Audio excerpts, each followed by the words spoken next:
Selamat pagi Pak dosen dan teman-teman. Kami dari kelompok ingin mempresentasikan hasil diskusi kami, yaitu investasi jangka pendek dan investasi jangka panjang. Yang pertama yaitu investasi jangka pendek. Investasi jangka pendek adalah investasi yang dapat segera dicairkan atau didanai dari kelebihan dana yang sifatnya sementara yang dimiliki oleh perusahaan yang dimaksud untuk dimiliki selama 12 bulan atau kurang. Yang berikut jenis investasi jangka pendek.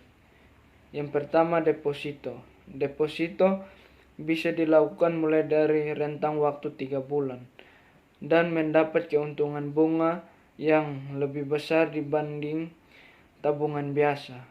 Anda juga tidak dapat mencairkan deposito sebelum jatuh tempo, mengurangi risiko pengambilan uang di luar tujuan awal.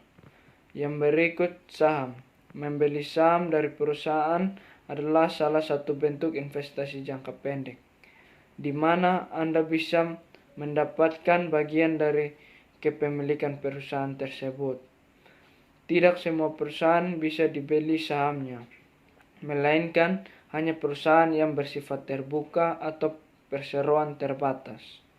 Anda perlu memiliki perusahaan yang memiliki kredibilitas baik dan keuangan yang sehat agar nilai jual sahamnya tinggi sehingga keuntungan yang didapat pun besar.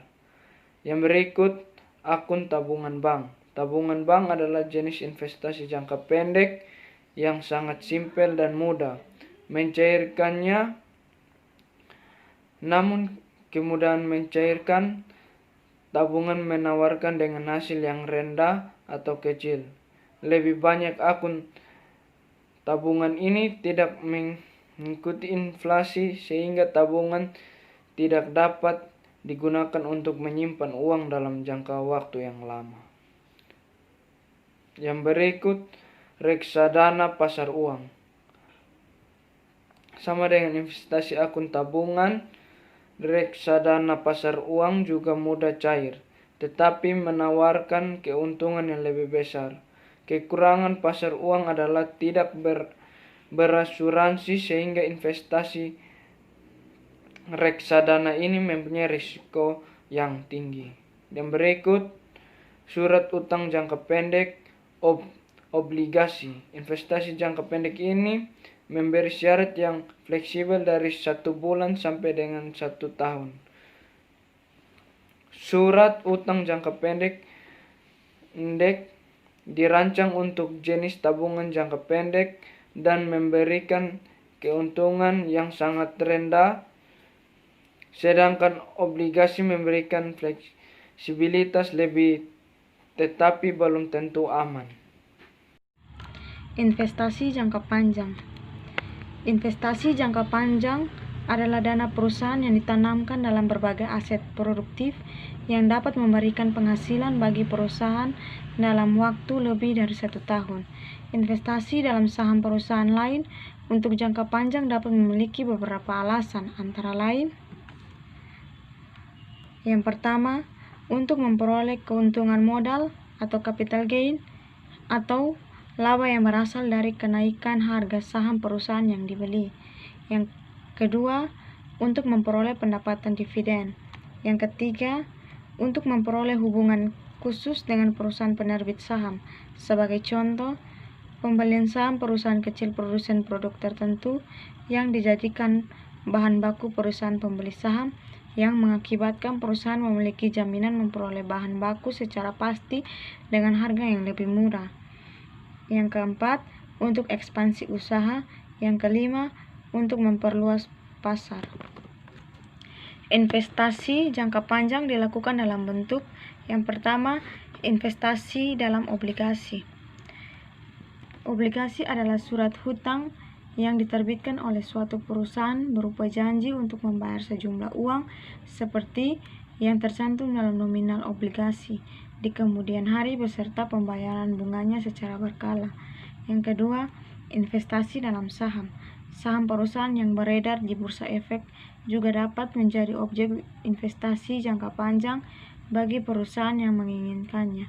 Terdapat begitu banyak perusahaan yang listing di Bursa Efek. Seluruh saham tersebut dapat dibeli oleh siapapun yang memiliki dana, baik untuk jangka pendek maupun jangka panjang, dan dengan motivasi apapun. Investasi dalam tanah.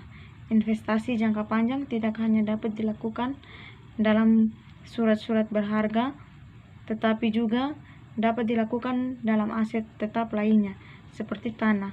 Jika investasi dalam aset selain surat berharga dipilih perusahaan, yang penting adalah nilai aset tetap tersebut tidak akan berkurang sejalan dengan berlalunya waktu. Yang ketiga, contoh kasus. Soalnya, PT Mitra Lestari memiliki kas berlebih pada bulan November dan Desember 2016. Karena manajemen perusahaan menggunakan kas tersebut untuk melakukan investasi jangka pendek dalam surat berharga di Bursa Efek. Manajemen perusahaan membeli saham beberapa perusahaan yang terdaftar di Bursa Efek Jakarta. Portofolio saham perusahaan tersebut pada akhir Desember 2016 adalah sebagai berikut. Yang pertama, saham PT ABC, harga beli 400 juta, harga pasar 380 juta. Yang kedua, saham PT Indomart, harga beli 350 juta, harga pasar 325 juta. Yang ketiga, saham PT FF, harga beli 150 juta, harga pasar 180 juta.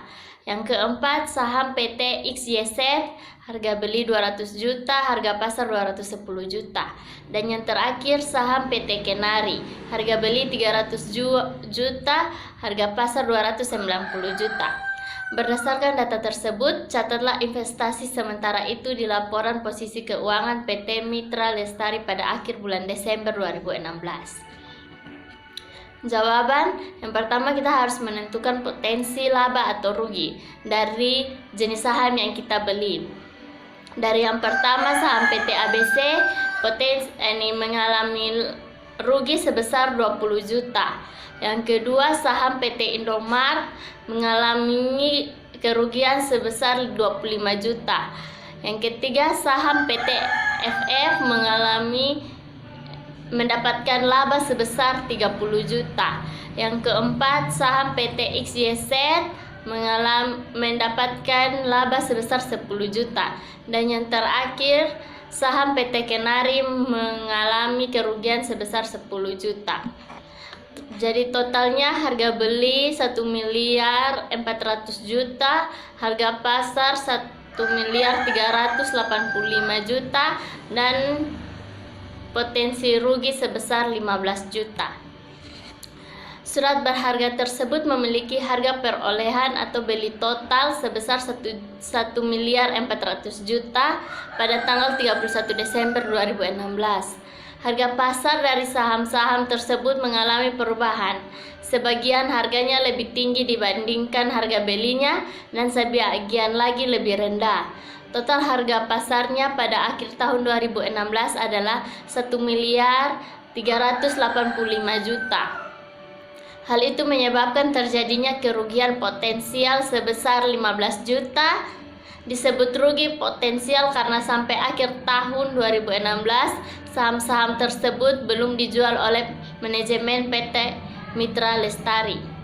Potensi kerugian sebesar 15 juta ini harus dilaporkan dalam laporan posisi keuangan sebagai cadangan penurunan harga pasar. Jadi nilai bersih saham yang tercantum di dalam posisi keuangan adalah 1.385.000.000 seperti terlihat pada tabel berikut ini. Aset lancar sama dengan kas, piutang usaha terhadap investasi sementara dalam surat berharga 1.400.000.000, cadangan penurunan harga pasar kurangi 15 juta sama dengan 1.385.000.000. Sekian dan terima kasih.